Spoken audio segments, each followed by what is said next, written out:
Good morning, everybody. Thank you for spending a little time with me today. My name is Derek Mitchell, and today I'm talking about a couple different things. One is happiness, the other one is experimentation with diet, talking a little bit about what kinds of things will improve your future and my future. And I was just, I was about to go on this video. I was thinking to myself, what what could I talk about aside from experimentation, which I call n equals one, n meaning the number of participants in the experimentation, equals one, of course, is one person.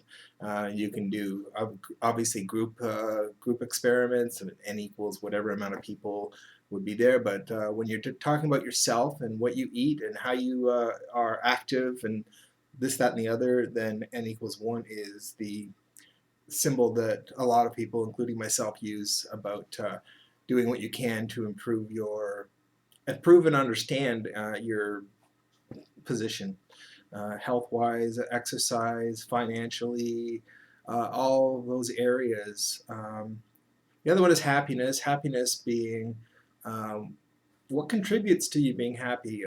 Why do people get depressed sometimes? Why are people happy sometimes? Sometimes it's biochemical, sometimes it's psychological, and sometimes it's a combination of both. So let's talk about happiness. I've been pondering this for a while.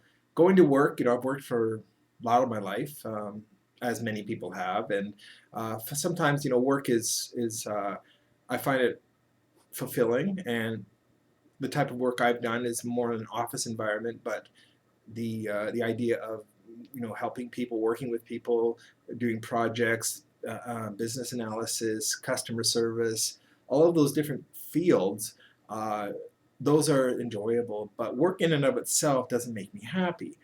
Making money in and of itself doesn't make me happy. So what is it that makes me happy? And then I just saw an article online as I was about to come on here about think about and of course everybody's different, but think about what you would do if this was your last year of your life.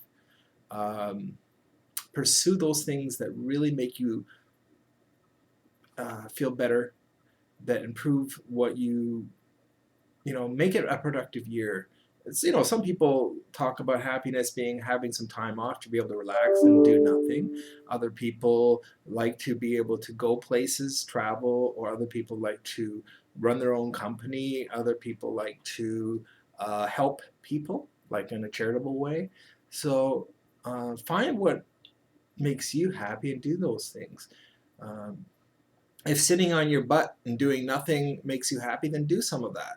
But I wouldn't suggest you do it all the time. I think the less active we are, the less happy we are in general. So get up, move. Even I know winter in my area, winter is awfully cold and snowy, and it's tough to motivate yourself to get out of the house or out of the apartment and go and do things. But I would suggest you find a way to do that. So, what is happiness? Happiness is a combination of eating the right way. Happiness is a combination of doing the right things to be able to fulfill yourself emotionally, psychologically, and physically. So a combination of all three. Just a suggestion. And I was thinking that, if you ponder things as if it was your last year or your last few days, what would you do differently than you're doing right now? So, focus on those things that really improve your position in life, whatever it might be. And I think you'll find yourself a lot happier. A lot of people have negative talk inside their brain. They think about stuff that's always negative, and that brings them to a point where they're just not happy because they're never satisfied with anything. Oh, I got a nice car. Okay, my neighbor's got a nicer car. Oh, I got a big house. Well, my neighbor's got a bigger house. Or my job is a good one. I like it, but somebody I know has a better job. So I always want, want, want, want, and you're never satisfied with what you have.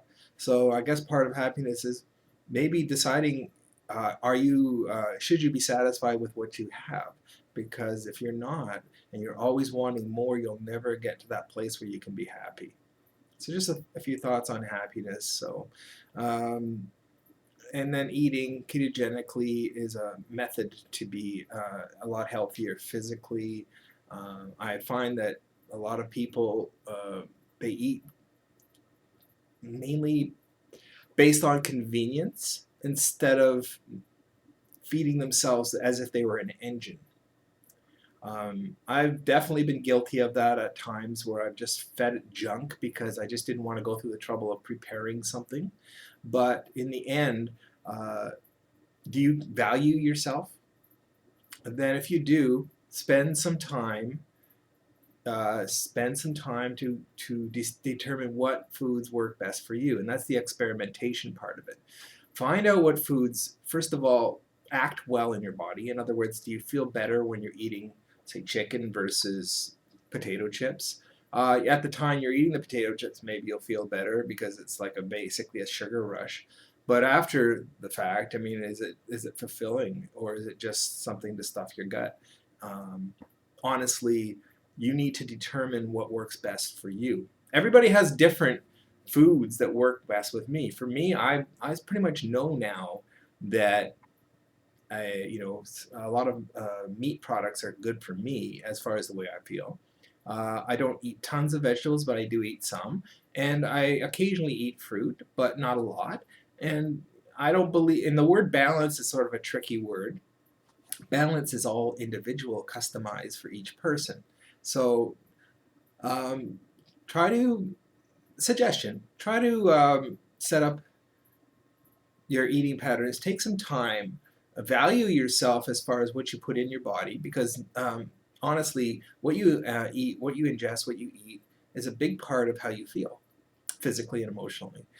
Sometimes if you eat too much sugar and you crash from that sugar, that's a bad situation where you're just not going to feel good after the fact. So if you keep your blood sugar balanced and balanced in a good way, where it's never going up too much or down too much, then I think you'll find that you feel a lot better emotionally because your body's not going through those spikes in the sugar amount that you're eating. And then the way for me to do it is to eat ketogenically or low carb. And it's either low carb or ketogenic for me as a combination. Ketogenic is sort of more extreme version of low carb. Low carb is defined differently by every person. Some people actually define low carbohydrate as under 150 grams of carbohydrate in a day, because on average, frankly, the average Canadian American ingests about 250 to 300 grams of carbohydrates a day. Think about all the things you eat if you're not on a low carb diet. Things like hamburgers, French fries, potato chips, any kind of sugar products, they all have carbohydrates in them. So the more and submarines, bread, submarine sandwiches, bread sandwiches, regular sandwiches, anything that you eat that has carbohydrates in them will is those kind of carbohydrates. The processed one, I don't believe they're very good for you. So I think you should stay away from them if you can. But experiment, find out what works for you. Maybe you can tolerate a little bit more carbohydrates than I can. I find that when I start eating carbohydrates again, which I did, I cheated on the holidays, I find that I crave and crave and crave more of them. So I like to stay away from them on average. I'm back into low carb eating. Ketogenic eating, in my opinion, is when your total carbs for each day is 20 grams or less. Low carb, again, some people define it as under 150, under 100 grams, under 50 grams. You need to experiment and see where you start feeling better, when you start losing weight. And one thing I don't want to ever do with my eating is I don't want to ever feel deprived, that I've not eaten enough to feel satisfied. And that's one of the tricks, is to make sure you eat to satisfaction, not to gluttony, not to being stuffed full, but just to being satisfied, like you've had a good meal and you have enough, and that's it, you move forward. So just a few things, two topics: happiness and experimentation.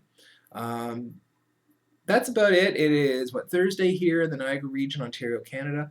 If you like this video, please like it. My email address is niagaraedge@gmail.com. And always, any comments are welcome. And if you're not subscribed, if you feel like subscribing, please do. If you have any questions, I'm always open to address them as much as I can. It's all about living life and finding things that are improve the way things are now. So thanks again for spending some time with me today. It's cold here, so I hope everybody who is in the colder regions is okay. And enjoy your day, smile a little bit, and maybe do something nice for somebody else. Doing something nice, being charitable is always something that makes me feel better, So if you think about it, maybe pay it forward. Thanks again for your time. We'll talk to you soon.